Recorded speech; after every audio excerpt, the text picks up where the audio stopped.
the Levitical word of wisdom. So I'm going to talk about a struggle that I have had with the Doctrine and Covenants. Okay, and the struggle that I have is that I am firmly converted to an unchanging God. That's the God that I believe in. And so it's difficult sometimes to reconcile all the scriptures together. And if you believe that God spoke from the beginning, well, the oldest scriptures that we have is the 5 books of Moses. And so if God hasn't changed since that earliest revelation, then we would expect all the preceding revelations to harmonize in some way, because, well, at least I would. Not everyone expects that, okay? But I do, because I do believe that God is unchanging and that his plans don't change. And while I do believe there are circumstantial things that need to be teased out, I want to try to bring all truth into one united whole, right?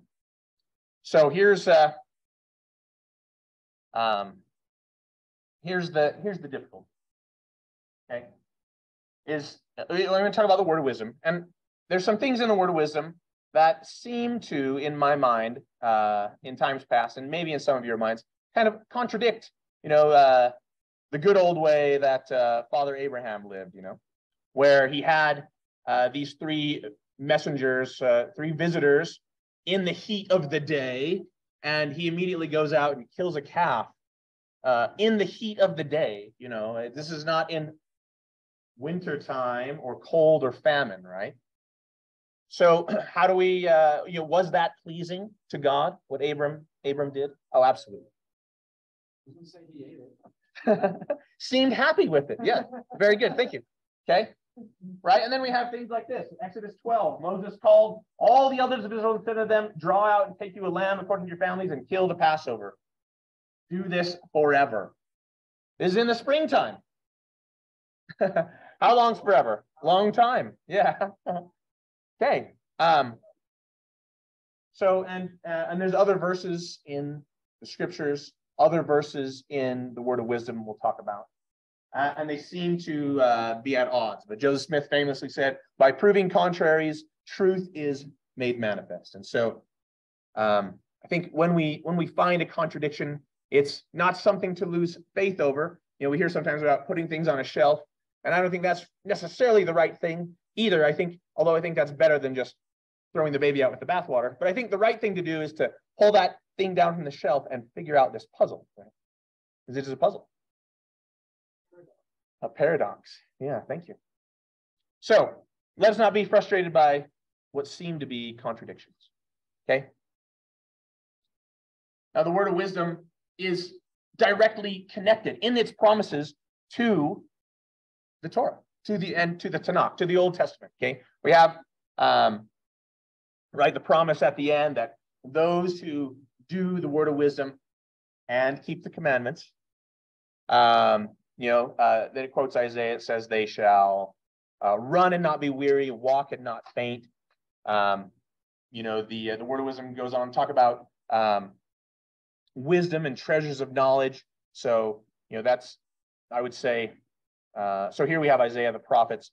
We have wisdom and treasures of knowledge. I would say that's connected to the writings, right? To Proverbs and to Daniel and the wisdom that he had, right? And Daniel is often connected. We often talk about Daniel in our word of wisdom lessons. And I have some things to say about that, but I won't for the sake of time. And I better start. 10 minutes. 4 o'clock. Okay. Oh boy. Okay. Questions? Okay, sounds good. And then it's connected directly to the Torah itself as well, because we have that same promise that was given in Exodus, right? The destroying angel shall pass by them as the children of Israel and not slay them. So, just connecting Passover to the word of wisdom. We have also, let's see. We have the Last Supper. This is interesting. The Last Supper was, right before Passover, right before Jesus was crucified. Okay. And what else here? I don't know where the message is. Oh, there it is. Okay. It's interesting when Jesus is having the Last Supper, he says to his disciples, "With desire, I have desired to eat this Passover with you before I suffer." I need to make one note here too, is when we say Passover, oftentimes we mean in our regular parlance, we're talking about the day. Sometimes the day of that the lamb was killed, and sometimes we say Passover meaning the first day of unleavened bread, and sometimes we say Passover meaning the whole week of unleavened bread. We say the week of Passover or something. But those other senses of the word are secondary. The primary meaning of the word Passover is the animal. As I read, kill the Passover.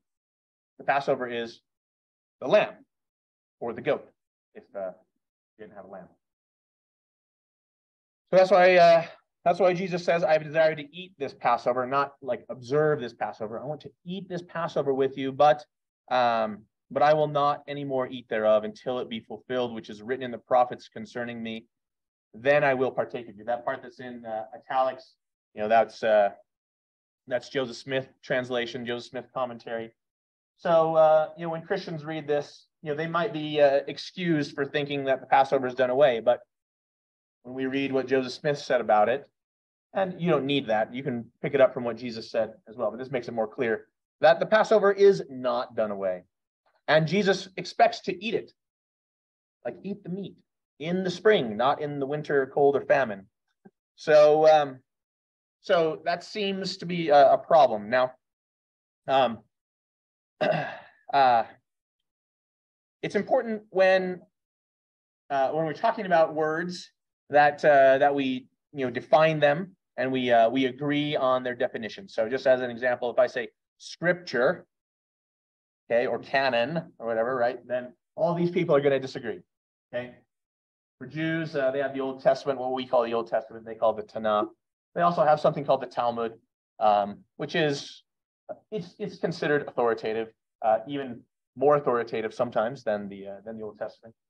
Okay, Protestants, of course, are just the Bible alone, sola scriptura, right? Muslims, they have the Old and New Testament as well, although they think there's problems there. The Quran, the Hadith is very similar to the Talmud. It's like commentary on the Quran and stories about the prophet's life and so on. Catholics, and there's a variety of Catholics, but they have the Old Testament and then the Apocrypha, and depending on which branch of Catholicism, their apocryphal books are slightly different. Okay, the Church of Jesus Christ. This is the Bickertonites, Sidney Rigdon's branch. They have only the Bible and the Book of Mormon. No Doctrine and Covenants, no Pearl of Great Price. They don't do any of that. Church of Christ, Temple Lot, right? They've got Bible, Book of Mormon, Book of Commandments, so no Doctrine and Covenants. Some branches of the Church of Christ have the Word of the Lord brought by the angel. Church of Christ with the Elijah message. They have revelations from John the Baptist. Church of Jesus Christ of Latter-day Saints. That's the biggest branch, right? We've got those things. Church of Jesus Christ of Latter-day Saints also is the Strangite branch. They have the same name, although they have a hyphen. They don't have a hyphen. So, but they have a different list of things. So anyway, it's important to know what we're talking about. So, and this is especially true when we're talking. I think there's a lot of confusion about what the law of Moses is. Okay, what the Torah is. Well, I guess there's not as much. There's not confusion in one sense, in that the Jews and the Christians actually agree what the law of Moses is. The Jews and the Christians both say, "Ask the rabbi; they'll tell you about all the complicated things," and that's what the law of Moses is, right? Don't they agree?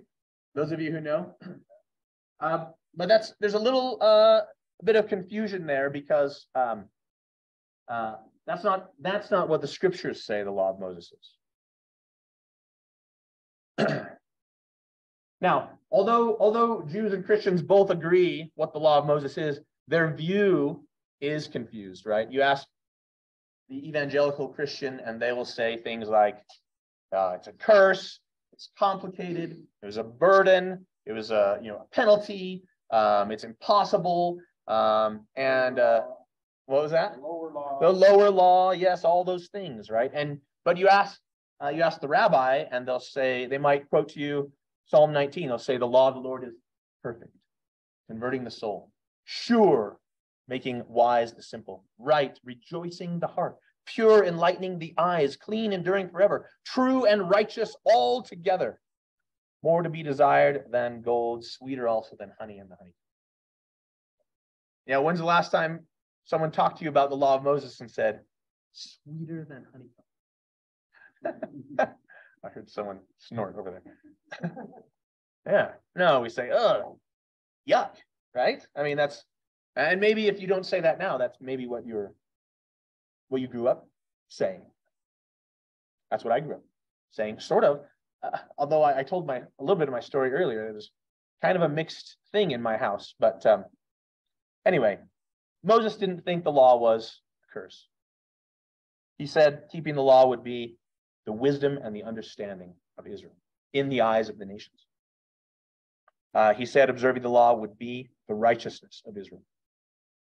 Moses said keeping the law was not too far away, but it was near to us so that we can do it. Okay. Jesus didn't think the commandments were burdensome, right? John didn't think the commandments were grievous.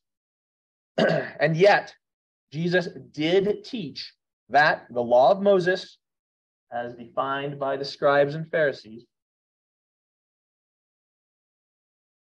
these guys too, promise.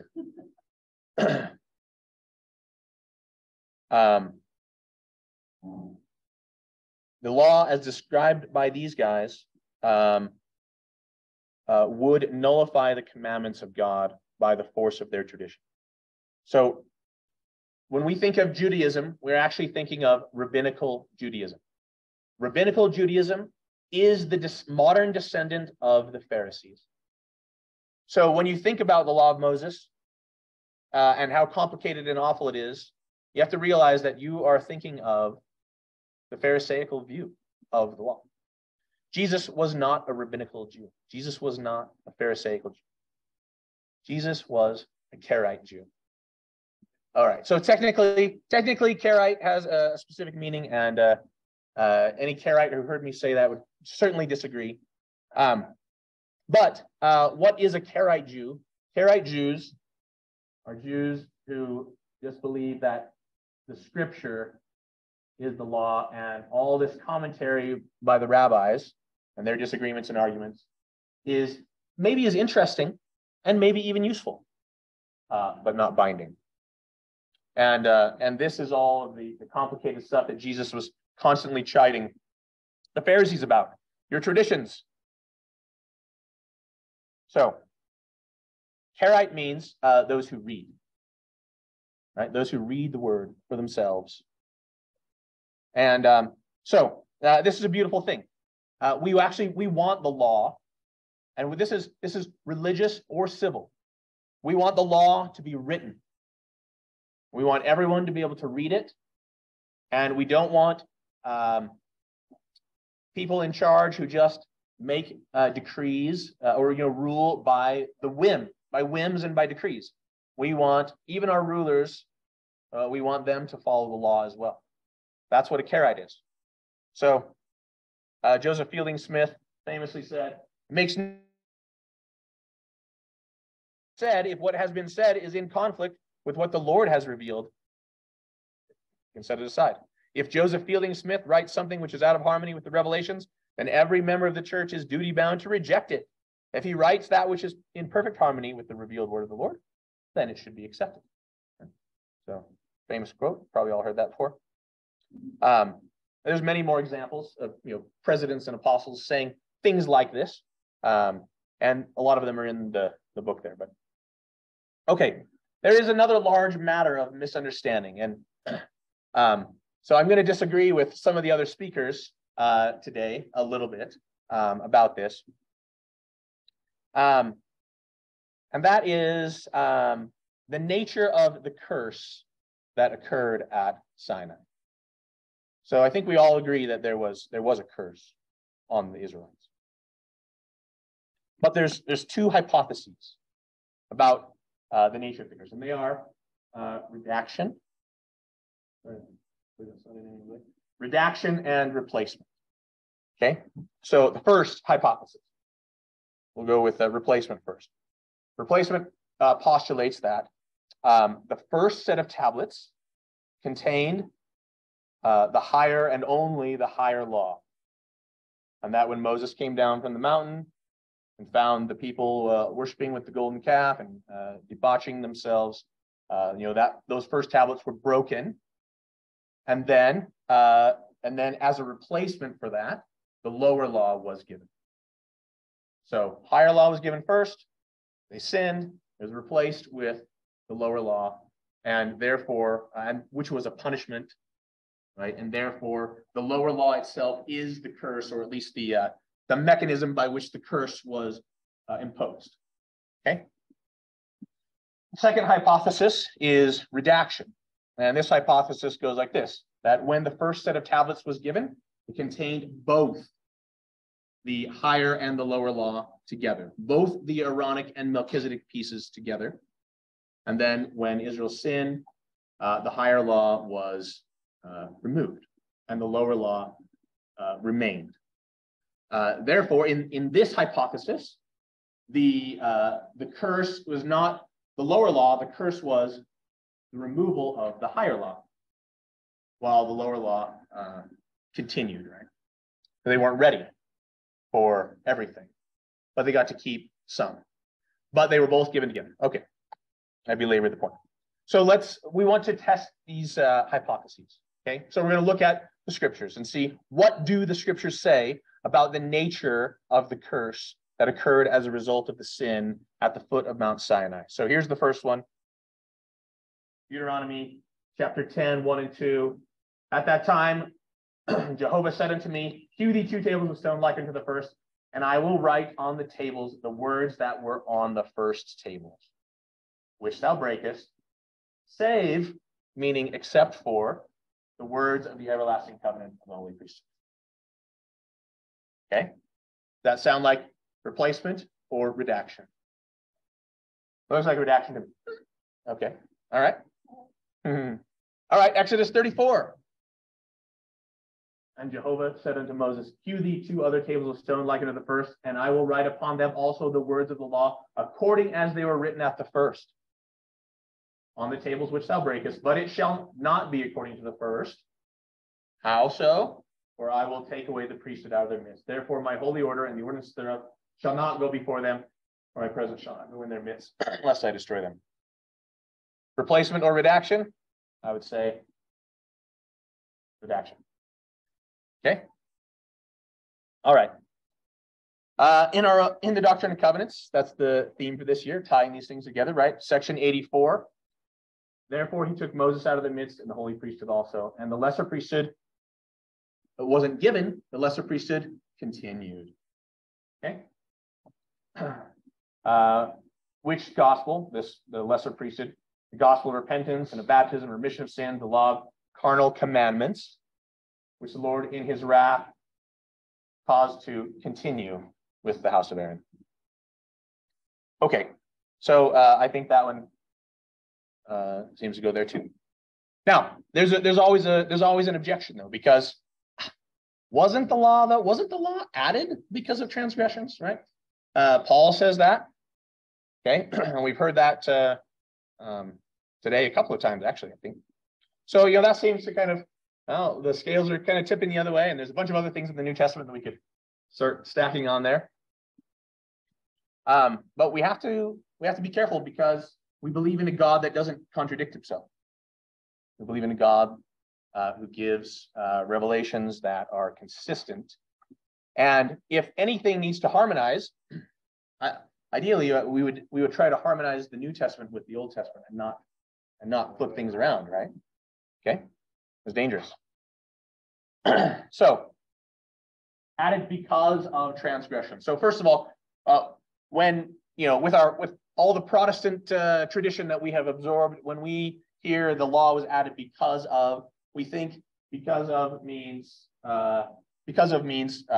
as in a consequence of, like as though the law was the punishment. But karin, put some water up here, I'm going to need it. Karin, the Greek word, actually has other senses too. And it can mean because of, as a consequence, but also can mean for the sake of. So one reading, the law was added because of transgressions. It says God's law is a punishment, but that contradicts the scriptures. We just read that the law was given at first. Was the first set of tablets a curse? It was a holy blessing.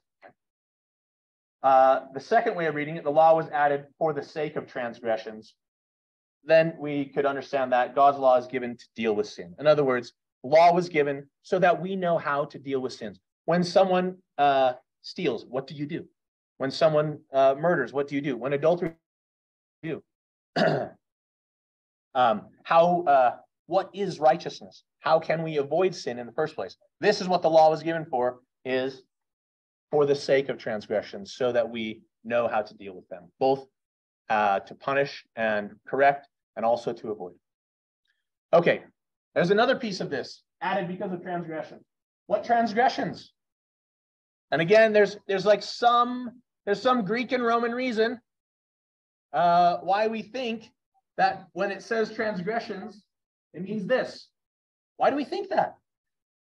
This is why. We think that because of these guys. Okay? I don't think it was this. I think this is the transgressions that Paul is talking about. Okay? In other words, transgression of Adam and Eve, sin has been a problem ever since the fall of Adam and Eve, right? That's what we've needed to deal with, sin, ever since then.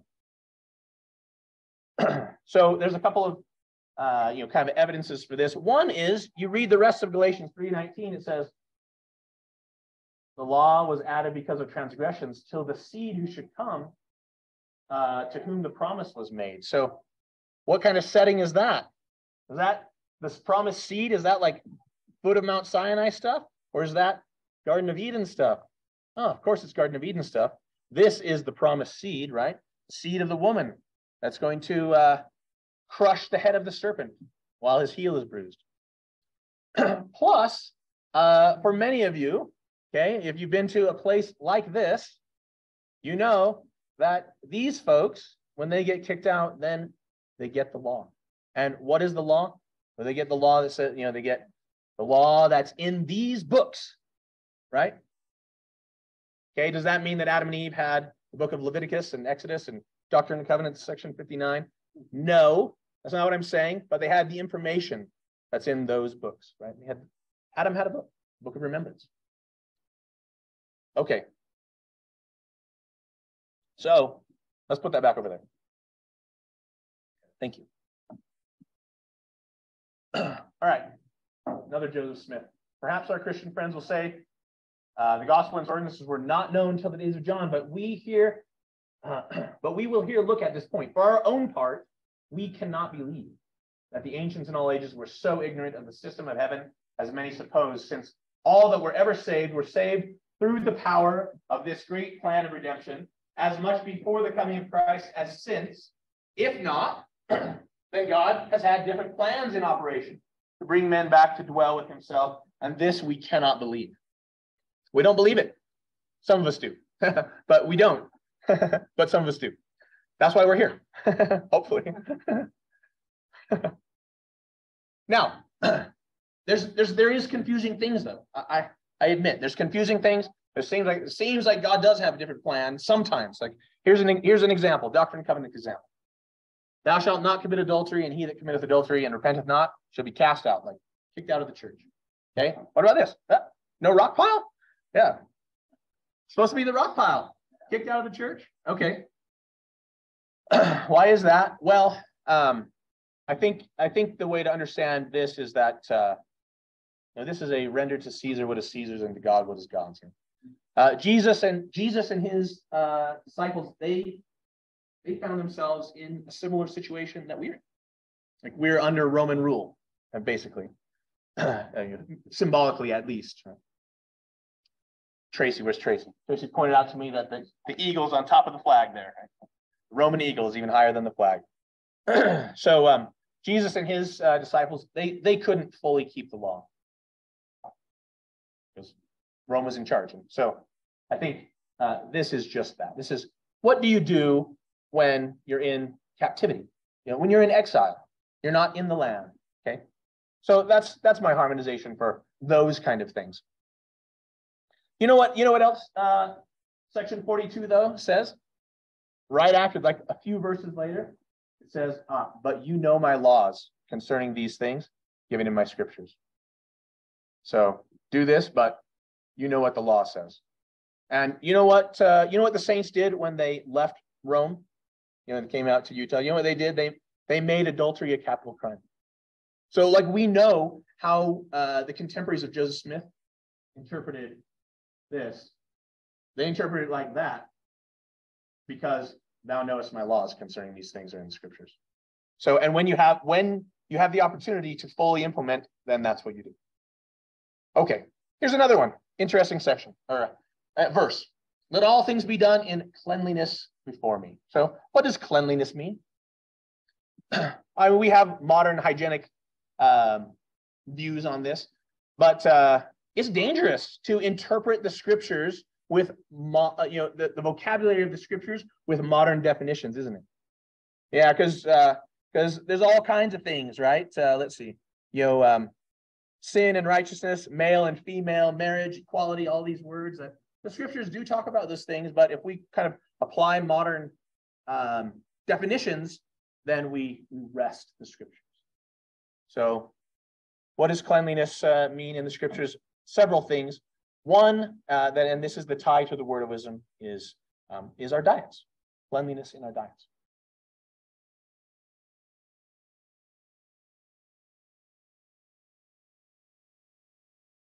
Disciples transgressed the tradition of the elders, the Talmud. The Talmud wasn't written at the time. It was getting there. Yes, that's right. Yeah. Jesus said, now this is his disciples, they were eating and they hadn't done the ritual washing of their hands. It said the right, you have to say a prayer and you wash with the right thing with a special pitcher that's dedicated to that, where you make sure that that's clean before you put water in it and all those things. Okay. It says, why do your disciples transgress the tradition of the elders? It says, why do you transgress the commandment of God by your tradition? Yeah, ouch. That'll make him crucify you. It says, you teach for doctrines the commandments of men. He goes on and gives a list. Says these are the things which defile a man. Evil thoughts, adulteries, fornications, murders, thefts, covetousness, wickedness, deceit, lasciviousness, an evil eye, blasphemy, pride, foolishness. All these evil things come from within and defile a man. But that which goes in is not defiling. Now, that's kind of the crux. It's like Jesus said, whatever goes into you doesn't defile you. Therefore, it doesn't matter what we eat because that can't defile you. But I think to interpret the scriptures this way is severely missing the context, right?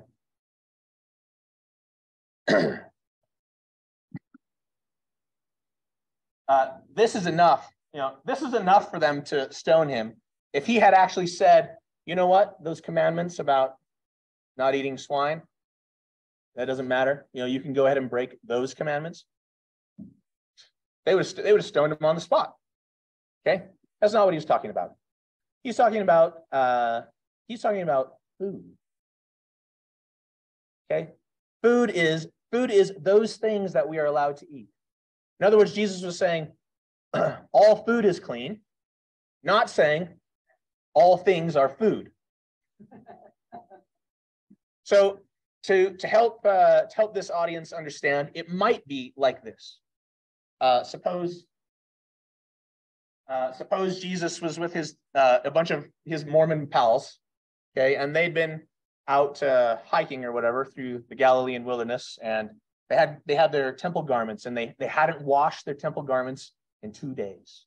And someone says, "Oh, you know what? They're defiling their garments, by not washing them."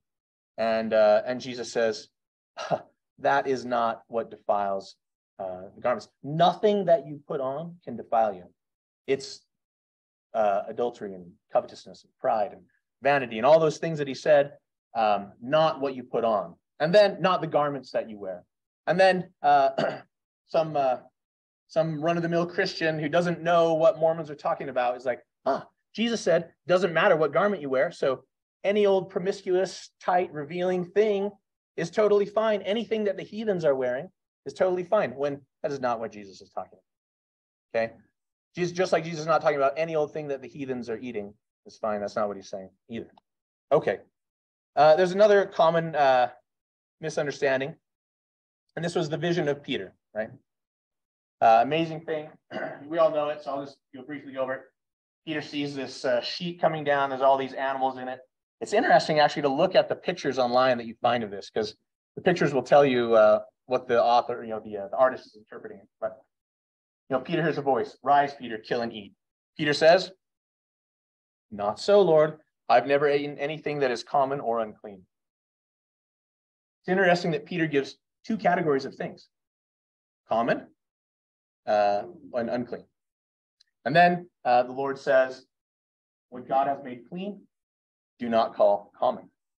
Okay? So there was no argument about the unclean. The argument was about the common. Okay?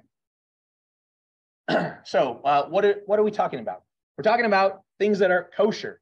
So again, this is a misunderstanding. When we hear the word kosher,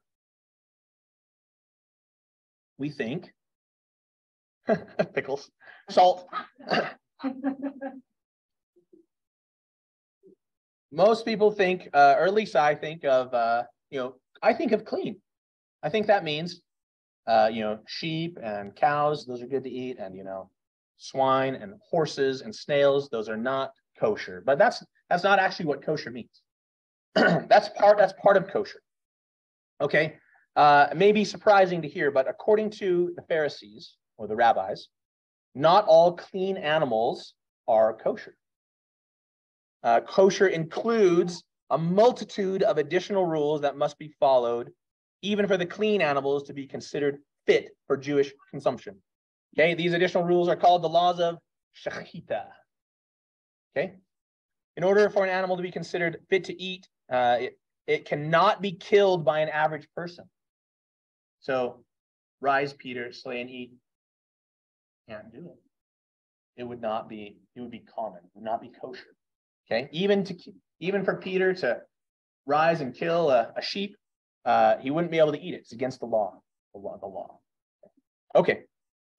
Cannot be killed by an average person. Must be slaughtered by a specially trained rabbi called a sochet, who has immersed himself in a mikvah. So you've been baptized right before. Says a particular blessing. Uses a particular knife. This is the style of knife.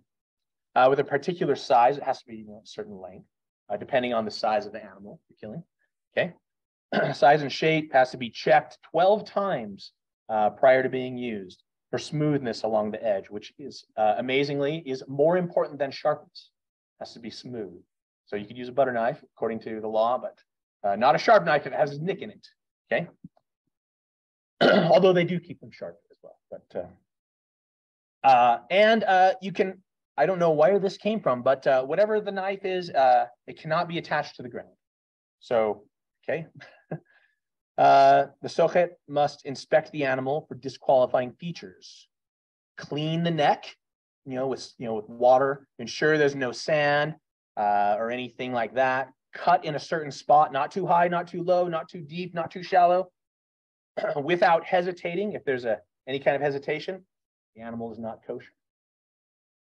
Without hesitating, without tearing anything, without pressing the knife, only slicing. Without the tip of the knife being covered at any time by the fur, feathers, or flesh of the animal. After the slaughter, there are many more rules involving inspection of the internal organs forbidden parts to remove, ways to handle the meat, etc., etc., etc., etc. Exhausting. It is a very clean, humane, pious, and technical method of slaughtering animals for food. But since the laws of shechita are so technical and stringent, even at kosher butchers, only about 70% of the animals slaughtered, about 70% of the animals slaughtered are deemed disqualified for kosher distribution. That's why kosher meat's so expensive. There's a lot of waste. You know what? They actually don't waste it. What do they do with those 70% of the animals that are slaughtered? Those are common, and we sell those to the Gentiles. That's exactly right. Yeah. Okay. In like manner to this, so the rules of kosher slaughter, shechita. There were similar rules. There are similar rules about Jews and Gentiles fellowshipping with one another. Okay, but just like the rules of kosher slaughter, these were man-made rules. Like all that stuff I read about kosher slaughter, none of that's in the scriptures. Okay. Likewise, none of the rules about Jews and Gentiles fraternizing together, none of that's in the scriptures. In fact, it contradicts the scripture. But it is amazing, though, it is amazing that when Peter comes into the house of Cornelius, he says, which is who this dream was, kind of about. He says, and as well as I, that it is unlawful for a Jew to come into the house of a Gentile.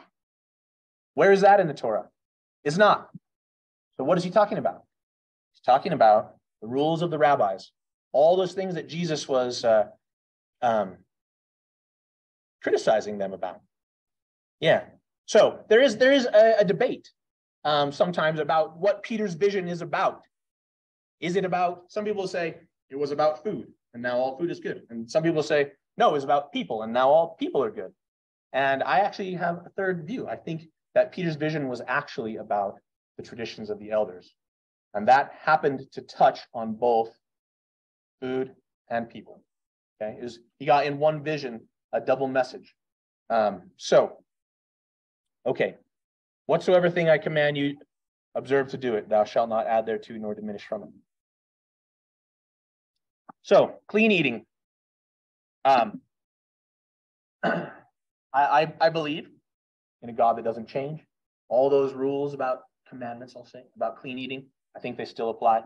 And we would expect, apostles in the latter days to say something similar, and they do sometimes. So George Teasdale, citing the word of wisdom here. Eating pork is a more serious breach of the word of wisdom than drinking tea or coffee. Oh, that upset some folks. Maybe, I don't know. I get it. Bacon is delicious. So's coffee. Okay, deal with it, all right? Okay. When I tell you, this was read earlier, so maybe I won't read it, but Brigham Young said it. Brigham Young actually commented on it many times, and these are not the only quotes. You can find a dozen or more at least. One time, Brigham actually was complaining in I think it was in the Provo School of the Prophets, if I remember right. It's in the book. One of the School of the Prophets, complaining about Hiram Smith, and saying Hiram would. He said Hiram would eat about 3 pounds of fat pork in a day and yet be so severe upon the tobacco chewer. And Brigham thought this was kind of incongruent. Now, it might be curious to some of you, like how could George Teasdale and others, how could they get something about pork, eating pork, out of the word of wisdom? Because we've all read the word of wisdom, and it doesn't say that directly, but I'll tell you what it does say. And this is where I think they make this connection, okay? In the word of wisdom, it says, beasts of the field are for us to eat, okay? Beasts of the field. beasts of the field.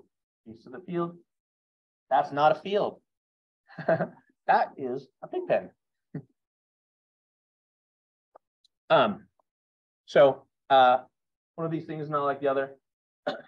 So I think this beast of the field, in connection with just looking at what God already commanded and applying that, I think that's the way to do it. So, okay.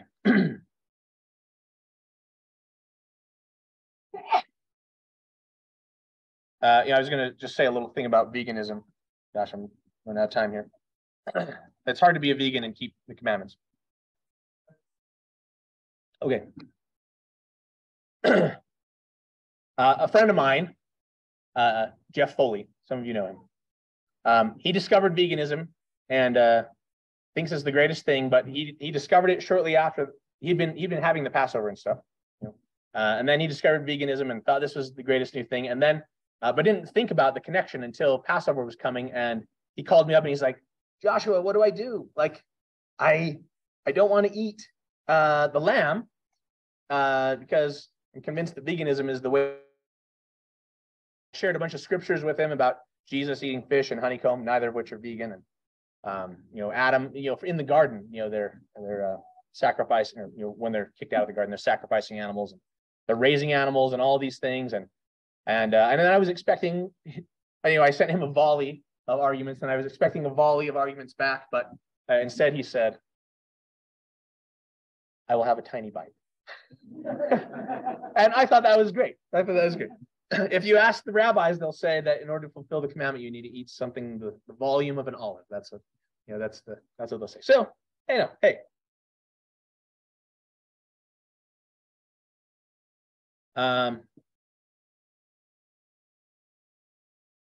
This is not the word of wisdom. Section 49, though. This was to the Shakers. Okay, this is one of the Shaker buildings. But here you go. Beasts of the field, fowls of the air. They are ordained for the use of man for food that he might have in abundance. Okay. Some of you have seen this slide before.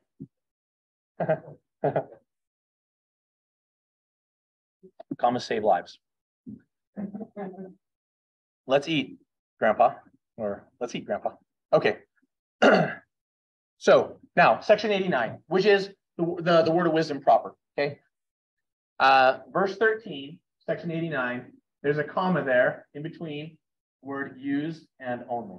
And it is pleasing unto me that they should not be used. Speaking of beasts and fowls. Pleasing unto me that they should not be used only in times of winter or cold or famine. So this comma was actually added in 1921. And all of the, which is a significant year, all of the original Doctrine and Covenants. Sorry if I'm in some people way. All the original ones. So this is Revelation book 1. So there's where it would be. Revelation book 1, Revelation book 2, Sidney Gilbert notebook. And here's even a handwritten copy in Wilford Woodruff's Book of Commandments. There's some empty pages in the back where he's like added extra revelations were given after. There's used only times. Okay. Now, the word only, again, has kind of a range of meanings. Can mean except, like excluding other things. Can mean solely, meaning, which is kind of the opposite of excluding, saying this thing only, okay? So we can kind of, if we're reading the word of wisdom and we substitute these things in there, then we can kind of get some different meanings. So let's look at it with, as if the word only meant except, okay? It is pleasing unto me that they should not be used, comma, except in times of winter or cold or famine. Versus, and it is pleasing unto me that they should not be used except in times of winter or cold or famine. These actually, to my ear, mean the same thing. I don't know if everyone probably mostly agrees. And this means that the meat that's being talked about here, beasts and fowls, should be limited to times of winter, etc., or at least that would be pleasing to God, right? That would be the understanding of that. But if we substitute solely as the meaning there, then it is pleasing unto me that they should not be used, comma, solely in times of winter or cold or famine. It's pleasing unto me that they should not be used solely in times of winter, cold, or famine. So these actually, to my ear, don't actually say the same thing. The comma changes the meaning. If the comma is there and it means solely, then it means meat should, again, be limited to times of winter, etc. But if there's no comma, then it means meat should be eaten at all times. Or it could be read that way, okay? It is pleasing unto me that they should not be used solely in times of winter, but at all times, in other words. Okay. So, and we don't, so we're kind of trying to puzzle this out. So whatever the word only means, it seems reasonable to assume that it carries the same meaning in the verse that's very close, very similar. That is verse 15, okay? So verse 15, right here's 13 and 15, okay? Pleasing unto me that they should not be used only in times of winter, cold, or famine. We read that already. Verse 15, these, again, it's talking about animals. These hath God made for the use of man only in times of famine and excess hunger. So whatever only means, these two verses ought to have the opposite meaning. Because one of them says not be used only, and the other one just says only. See what I'm saying? So whatever it is that only means, these two verses have the opposite meaning. So let's try those two different senses of the word and see what we get there in verse 13 and verse 15. So we did 13 already. Pleasing to me that they should not be used except in times of winter, cold, or famine. So some meat should be limited to times of winter, etc. Verse 15, these hath God made for the use of man, except in times of famine and excess hunger. This sentence means there's some meat that should not be eaten in times of famine and starvation, but can only be eaten in times of plenty. Okay. That to me sounds like a ridiculous reading, right? Why would God say there's something that if you are starving, you cannot eat it? Okay. But if you're fine, then go ahead. Have some more. Yeah. That doesn't really sound like what God would instruct us to do. I think he would want us to, if we're starving, to have access to as much as we need, right? The first one possibly contradicts the Torah. We'd have to investigate that a little further. But if we say that only means the same thing in neighboring verses, then I think substituting the word except fails because of this obviously ridiculous reading. Okay, so let's put solely in there then. So we do it here. We did the top one already. It means at least some meat should not be limited to times of winter, like you can eat meat at other times. And then in verse 15, these hath God made for the use of man solely in times of famine and excess hunger. So some meat should be limited to times of famine, etc. Okay, and neither one of these is like obviously ridiculous. So so this seems like a better candidate. So we can like investigate a little further. Okay. I think in order to get the better picture, we need to know what they and these are talking about. Okay. Verse 13, they are the beasts and the fowls. Okay.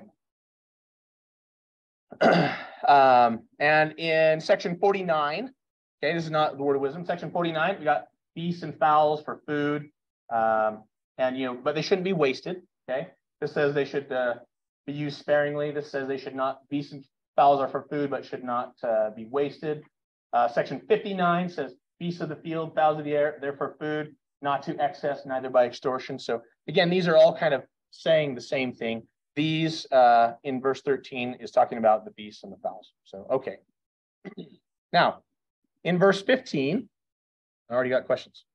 Verse 15, I believe that these in verse 15 applies only to its immediate antecedent of wild animal.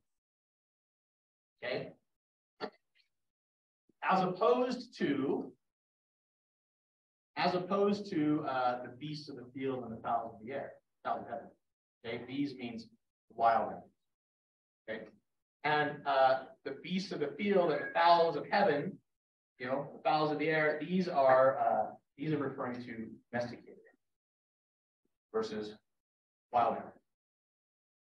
Okay, so if we now know what these and they mean, then the first one, verse 13, says domesticated meat should not be limited to times of winter, etc.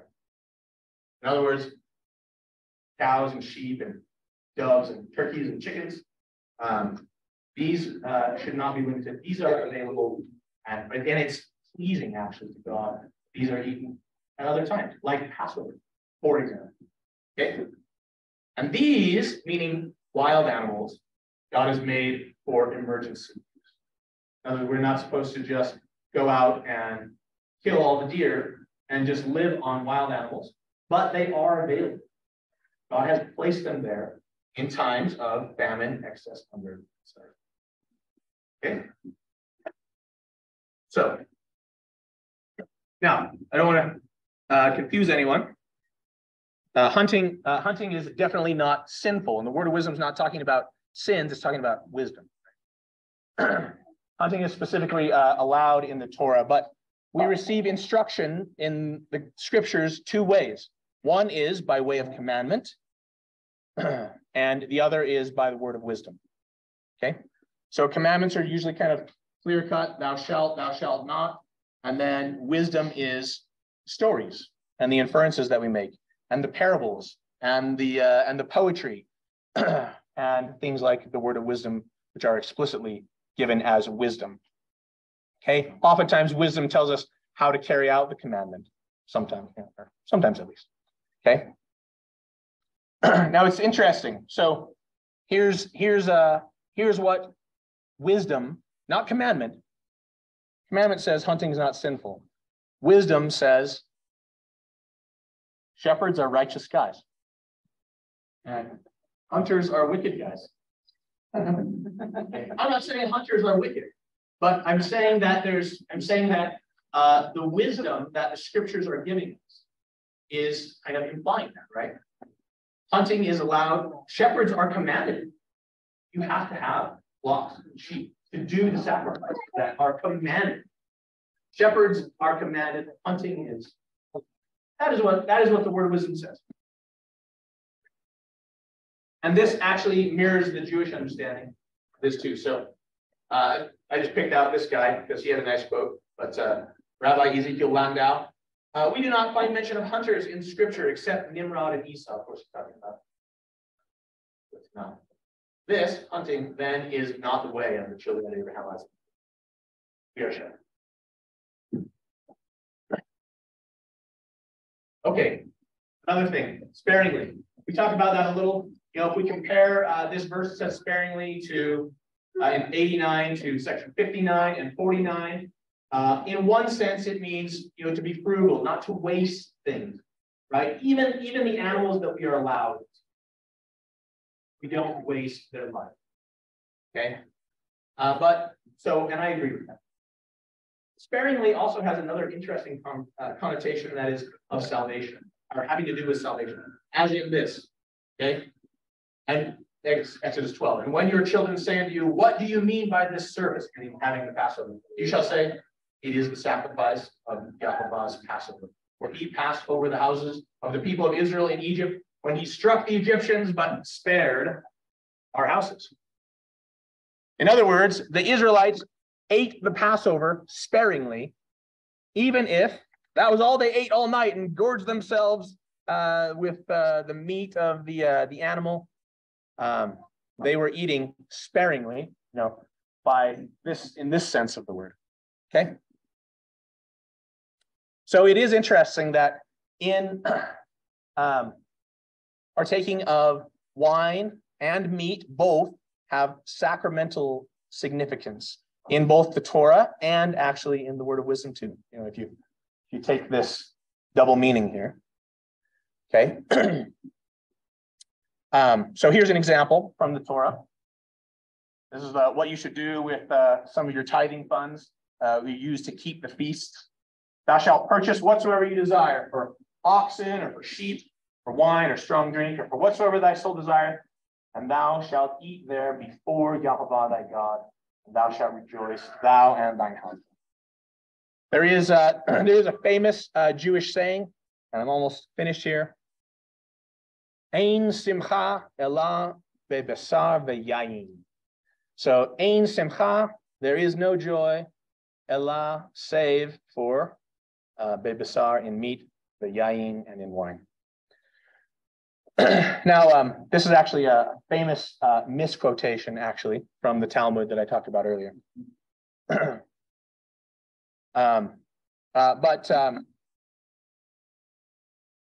It's this saying is not saying that wine and meat in and of themselves bring joy, or at least not the kind of joy that this is talking about, right?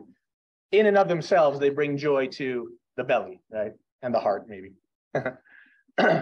What it is saying is actually that the fullness of joy the fullness of joy comes in partaking of these things in a sacramental way, in the worship of Yahweh.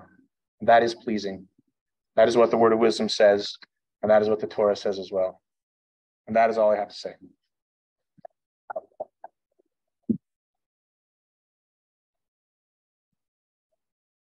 Okay, questions?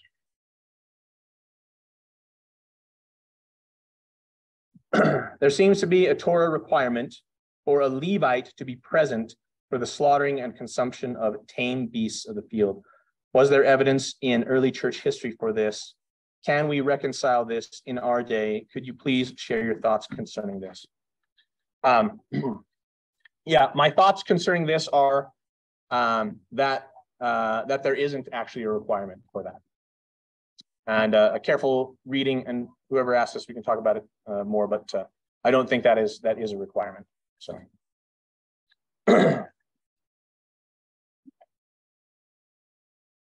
Although I'll say not a requirement for like just your everyday food and stuff. Yeah. Okay. There is the Levites, the Levitical priesthood has a role, and they do stuff at the temple, and there are animals slaughtered there, and the Levites are involved in that. But when it comes to everyday eating and also the Passover, the Levites are not involved. That's just the household is responsible for their own stuff. Now there are still laws about what to do with the blood, for example. But we can talk about that later. Anyway, the distinction between wild and domesticated animals is interesting. Have you thought about the time Rebekah helped Jacob deceive Isaac? Yeah, Esau is actually, that is part of the wisdom in the scriptures. It's not taught explicitly, but it is by word of wisdom that if you're concerned about hunting instead of about keeping the commandments, which is the distinction between Esau and Jacob. If you're concerned about manly things, manly pursuits, instead of pursuing God's righteousness, then you'll miss out on blessings. That's what wisdom is teaching in that story, right? Okay.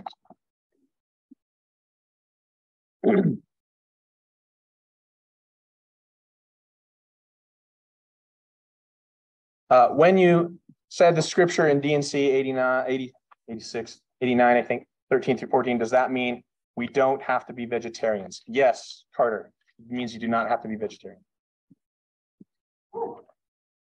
You also, I will say though, you also cannot keep the commandment being carnivore. You have to eat, you have to eat bread and stuff sometimes too. So, okay, wisdom.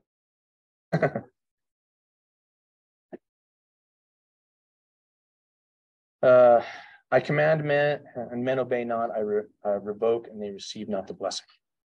So I'm not sure if this is comment. I think this does this apply to the redaction theory of hypothesis? So I think that's a good application. I hope you're keeping track of the time because I'm not. Why do you keep going to the other side? Ask the chicken. Oh. You know what? I actually while I'm doing dad jokes, I actually forgot I was going to share a joke earlier, so I'm going to now. So thank you, whoever said that. You know, the Word of Wisdom seems like a very simple document. It's not that long, but when you really study it, it's more meaty than it seems.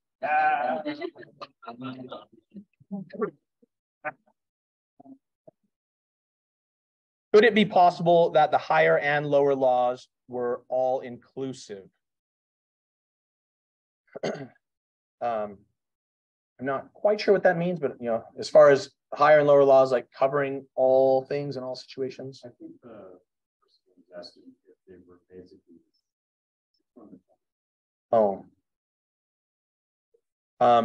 You know what? I actually do think that they're basically the same.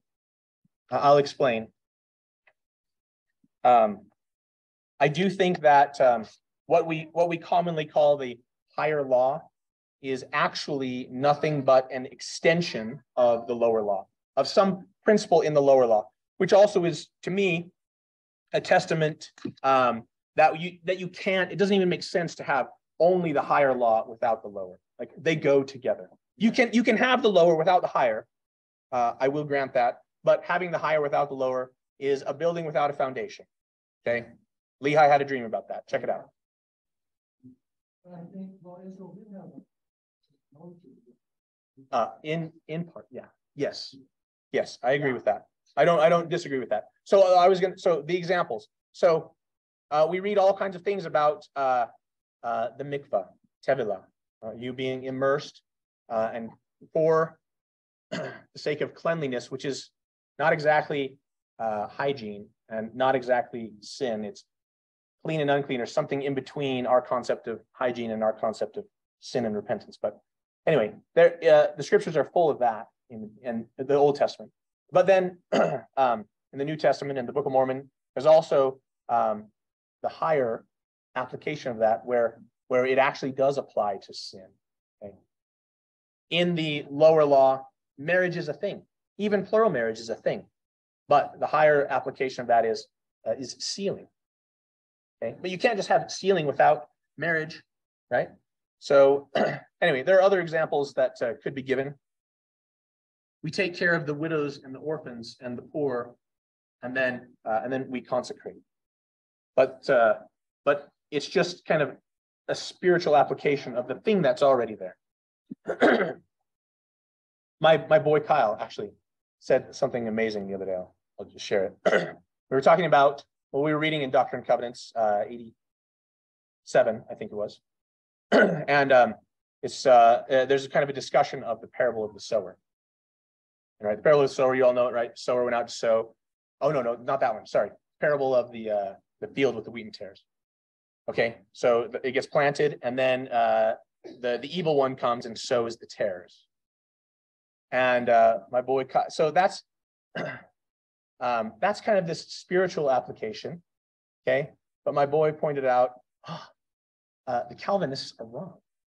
This proves the Calvinists are wrong, because God did not plant the wheat and the tares. The evil one plants the tares. Because why didn't God plant both? Because that's against the Torah.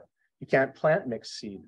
Plant one thing and then the evil one comes, right? But the Calvinists say that God actually did decide who's wheat and who's tares, right? And planted them as wheat and tares. You understand? Yeah, amazing. Okay. Patriarchal blessings declare lineage either by literal descent or by adoption. Calling. Patriarchal blessings are not typically made public, but are you aware of any individuals specifically identified as Levite? If so, who? I don't know about patriarchal blessings, but I know a couple of Levites in this room, actually. Well, the Levites raise their hand. There's one. Okay, there are others. Oh, okay. All right. Thank you.